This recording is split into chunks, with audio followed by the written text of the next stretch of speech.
Hello बच्चों, मैं मनीष करदम और आपका मास्टर करदम यूट्यूब चैनल पर हार्दिक स्वागत है। देखिए, हम पढ़ रहे हैं क्लास 10 की एसएसटी में इतिहास हिस्ट्री चैप्टर नंबर 2 भारत में राष्ट्रवाद का होता है। इसका पार्ट पढ़ रहे हैं हम, पार्ट नंबर 3। कौन सा पार्ट पढ़ रहे हैं? Part number 3।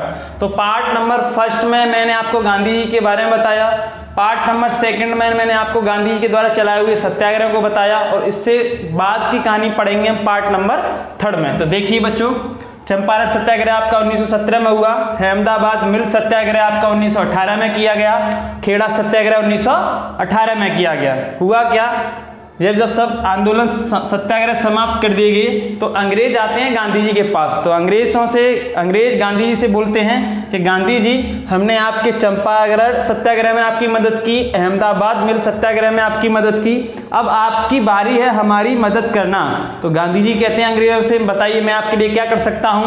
तो अंग्रेजों ने कहा कि प्रथम विश्व युद्ध में जो प्रथम विश्व युद्ध हो रहा है, उस प्रथम विश्व युद्ध में आप अपने देश से सैनिक हमारे साथ भेजिए लड़ने के लिए। अगर आप ऐसा करोगे तो हम आपको तुरंत प्रथम विश्व युद्ध जैसे ही समाप्त होगा, हम आपको क्या दे देंगे? आजादी। क्या दे देंगे? आजादी। तो गांधी जी ने सोचा इससे बढ़िया क्या है, तो गांधी जी ने भारत से सैनिक प्रथम विश्व युद्ध में अंग्रेजों के साथ भेज दिए। करीब 13 लाख सैनिक अंग्रेजों के साथ गांधी जी ने भेज दिए लड़ने के लिए। कहाँ? प्रथम विश्व युद्ध में। देखिए, प्रथम विश्व युद्ध समाप्त हो गया 1918। प्रथम विश्व युद्ध समाप्त हो गया 1918। गांधी जी सोचने लगे अब तो हमें आज़ादी मिलने वाली है। क्या मिलने वाली है? आज़ादी। लेकिन गांधी जी को आज़ादी नहीं, गांधी जी सोचने लगे अब तो प्रथम विश्व युद्ध हो गया, अंग्रेजों ने जैसा हमसे कहा था, अंग्रेज हमें क्या दे देंगे? आज़ादी। क्या दे देंगे? आज़ादी। लेकिन अंग्रेजों ने आज़ादी नहीं दी। उल्टा भारत के लोगों के ऊपर एक कानून थोप दिया जिसका नाम था रॉलेट एक्ट। क्या नाम था? Rowlatt act. और रॉलेट एक्ट लेकर आए थे अंग्रेज सर सिडनी रॉलेट की अध्यक्षता में। जब रॉलेट एक्ट आया तो वो थी आपकी डेट 18 मार्च 1919। 18 मार्च 1919 को क्या हो चुका था? Rowlatt act. देनी क्या थी भारत को? अंग्रेजों को आज़ादी। लेकिन क्या कानून लगा दिया भारत पर? Rowlatt act. तो अब इसमें वीडियो में विचार करेंगे किस पर? रॉलेट एक्ट में। क्या था रॉलेट एक्ट? देखिए बच्चों, रॉलेट एक्ट। अब हम क्या पढ़ेंगे? Rowlatt act. क्या था रॉलेट एक्ट? क्या थी रॉलेट एक्ट की घटना? देखिए बच्चों, तो रॉलेट एक्ट कब आया आपका? रॉलेट एक्ट आया 18 मार्च 1919। 18 मार्च 1919। और भारत में इसको लागू कर दिया गया। इसको 19 मार्च 1919 भारत में क्या हो गया? लागू। रॉलेट एक्ट आया कब? 18 मार्च 1919। किसकी अध्यक्षता में आया? सर सिडनी रॉलेट की अध्यक्षता में क्या पारित हुआ? Rowlatt act. इसीलिए इस एक्ट का नाम क्या रखा गया? Rowlatt act. तो रॉलेट एक्ट भारत कब बना? 18 मार्च 1919। भारत में लागू कब हुआ? 19 मार्च 1919। रॉलेट एक्ट किसकी अध्यक्षता में आया था? सर सिडनी रॉलेट की अध्यक्षता में क्या आया था आपका? Rowlatt act. अब देखिए, रॉलेट एक्ट के कुछ नाम हुए। रॉलेट एक्ट के मुताबिक रॉलेट एक्ट में क्या था? रॉलेट एक्ट में कहा गया था कि किसी भी भारतीय, अगर कोई भी भारतीय हमें लग रहा है कि हमें इस व्यक्ति पर शक है, ये अंग्रेजों के खिलाफ कुछ प्लानिंग कर रहा है, तो हमें उस व्यक्ति को अंग्रेज शक के आधार पर गिरफ्तार कर सकते हैं। क्या कर सकते हैं? सिर्फ शक होगा, तुरंत क्या करेंगे? गिरफ्तार करेंगे, उसको कहां डाल देंगे? जेल में। इसीलिए रॉलेट एक्ट का नाम पड़ा। अन्य नाम रॉलेट एक्ट के पड़े, अन्य नाम। तो आपसे पूछा जाएगा रॉलेट एक्ट क्या था। अब वो आपकी बताऊंगा आपके बाद इसमें आपको क्या क्या क्वेश्चन बनेंगे, पहले से हम पूरा करते हैं। देखिए, अन्य नाम किसके? रॉलेट एक्ट के अन्य नाम। रॉलेट एक्ट का अन्य नाम था बिना अपील,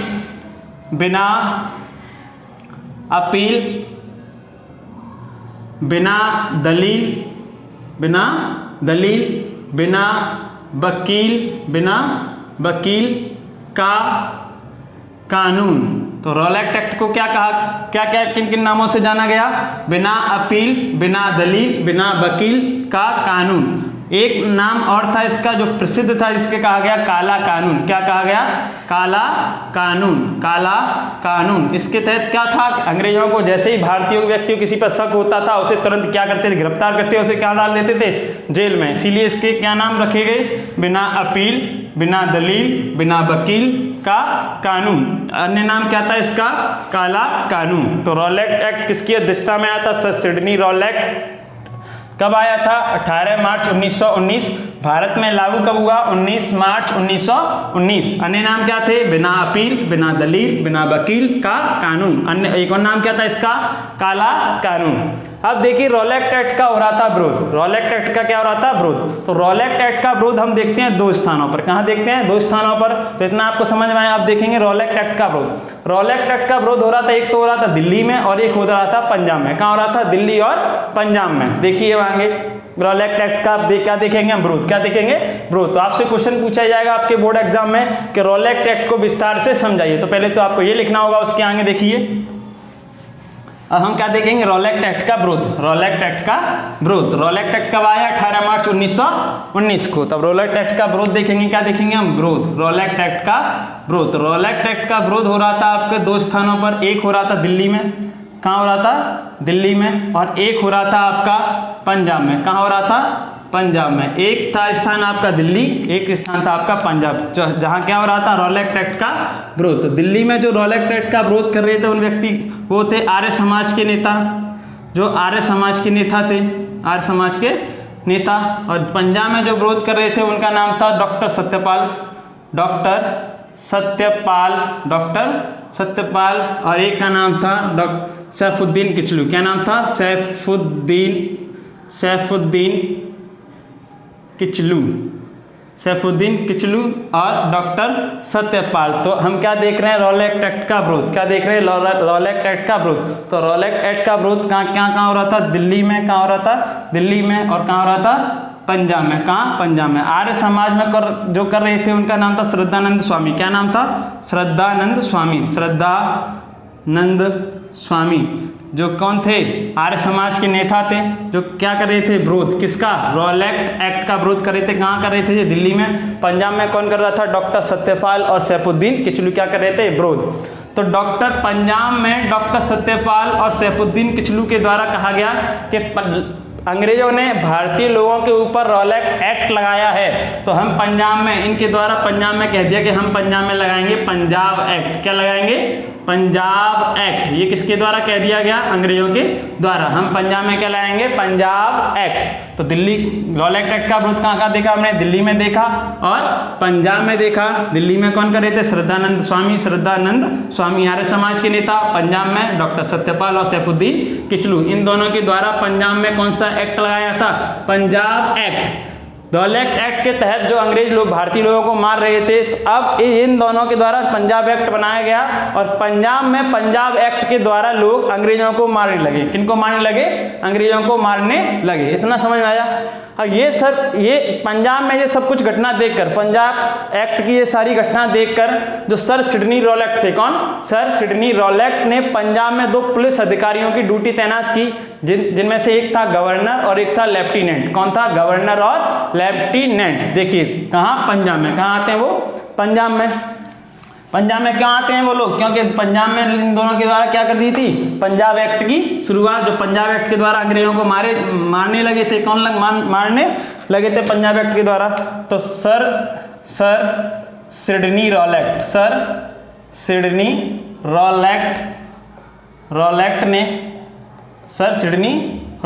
ने पंजाब में 2 पुलिस अधिकारियों की नियुक्ति कर दी, जिसमें से एक था गवर्नर। कौन था? गवर्नर था R.E.H. डायर। क्या नाम था? R.E.H. डायर। और एक था लेफ्टिनेंट। कौन था? लेफ्टिनेंट का नाम था M.O. डायर। क्या नाम था? M.O. डायर। तो इस पंजाब में इन लोगों की तैनाती कर दी गई किसके द्वारा? सर सिडनी रॉलेट के द्वारा। तो गवर्नर कौन बनाए गए? R.E.H. डायर। और लेफ्टिनेंट कौन बनाए? M.O. डायर। तो R.E.H. डायर और M.O. डायर के द्वारा, R.E.H. डायर और M.O.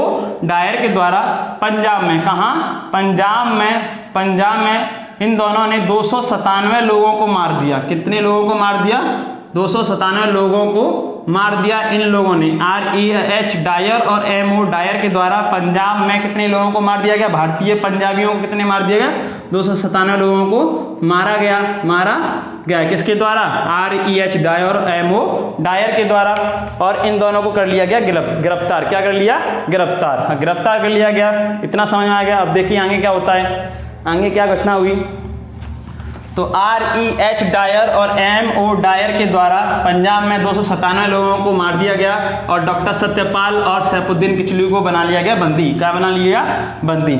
इस सब का जुलूस निकाल रहे थे पंजाब के लोग। कौन निकाल रहे थे, पंजाब के लोग जुलूस निकाल रहे थे कि डॉक्टर सत्यपाल को और सैफुद्दीन किचलू को रिहा करो। टोटल लोग कितने थे, 2000। कितने लोग थे वो, 2000 लोग सभा कर रहे थे। क्या कर रहे थे, सभा जुलूस निकाल रहे थे। क्या निकाल रहे थे, जुलूस कि डॉक्टर सत्यपाल और सैफुद्दीन किचलू को रिहा करो। इसी जुलूस में आगे दो पुलिस अधिकारी कौन थे, दो पुलिस अधिकारी जो कौन थे, अंग्रेज। ये दे रहे थे ड्यूटी। क्या कर रहे थे वहां अपनी, दो पुलिस अधिकारी खड़े हुए थे जुलूस में आगे। इन दो पुलिस अधिकारियों की हत्या कौन कर देते हैं, ये दो लोग। जुलूस में इन दोनों पुलिस अधिकारियों की क्या हो जाती है, हत्या। जो कौन थे, अंग्रेज। इन दोनों पुलिस अधिकारियों की हत्या हो जाती है। ये बात पता किसको पड़ती है, REH डायर और MO डायर। लेकिन REH डायर और MO डायर इस कांड मतलब इस प्रतिक्रिया पर इस जो घटना हुई थी, इस घटना पर वो किसी भी प्रकार की प्रतिक्रिया नहीं करते हैं। वो इंतजार करते हैं किसी बड़ी घटना को अंजाम देने के लिए। तो अब जो 2000 लोग जुलूस निकाल रहे थे पंजाब के डॉक्टर सत्यपाल और सैफुद्दीन किचलू की रिहाई के लिए, तो इन 2000 लोगों ने सोचा कि अंग्रेज अब हमसे डर गए। अब इस डर को और बढ़ाने के लिए अंग्रेजों के लिए हम करेंगे सभा। क्या करेंगे, सभा। तो इन 2000 लोगों ने कहा अब हमें एक और बड़ी सभा करने की जरूरत है, क्योंकि अंग्रेज हमसे अब डरने लगे हैं। क्या करने लगे हैं, डरने लगे हैं। तो इन्होंने कहा बैसाखी के दिन कहाँ, अमृतसर में। कहाँ,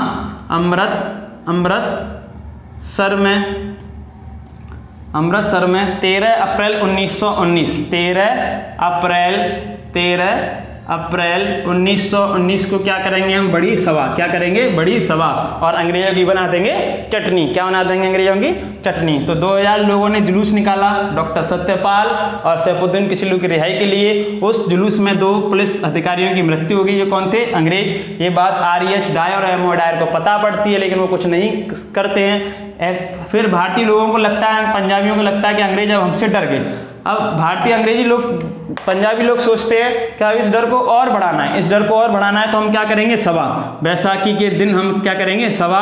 कहाँ करेंगे, अमृतसर में। कहाँ करेंगे, अमृतसर में। और डेट क्या रखी, 13 अप्रैल 1919। क्या रखी, 13 अप्रैल 1919। जो स्थान निर्धारित किया वो क्या था आपका, जलियांवाला बाग। क्या था, जलियांवाला बाग में। जलियांवाला बाग में हम क्या करेंगे, सभा करेंगे। किस प्रकार अंग्रेजों को मारना है, किस प्रकार डॉक्टर सत्यपाल और सैफुद्दीन किचलू को खुद छुड़ाना है, इस बात पर क्या करेंगे, सभा। कब, 13 अप्रैल 1919 को बैसाखी के दिन अमृतसर में जलियांवाला बाग में क्या करेंगे, सभा। लेकिन ये बात पता पड़ जाती है किसको, अंग्रेजों को मतलब REH डायर और MO डायर को। तो अब हम पढ़ेंगे जलियांवाला बाग हत्याकांड। क्या पढ़ेंगे, जलियांवाला बाग हत्याकांड। ठीक है, ये बात पता पड़ जाती है अंग्रेजों को। REH Dyer, MO Dyer Amritsar के जलियांवाला बाग में पहुंच जाते हैं और वहां पर निहत्थे लोगों पर क्या चला देते हैं, गोली। इसी घटना को, इसी तारीख की घटना को, इसी को हम क्या कहते हैं, जलियांवाला बाग हत्याकांड। अब हम क्या पढ़ेंगे, जलियांवाला बाग हत्याकांड। देखिए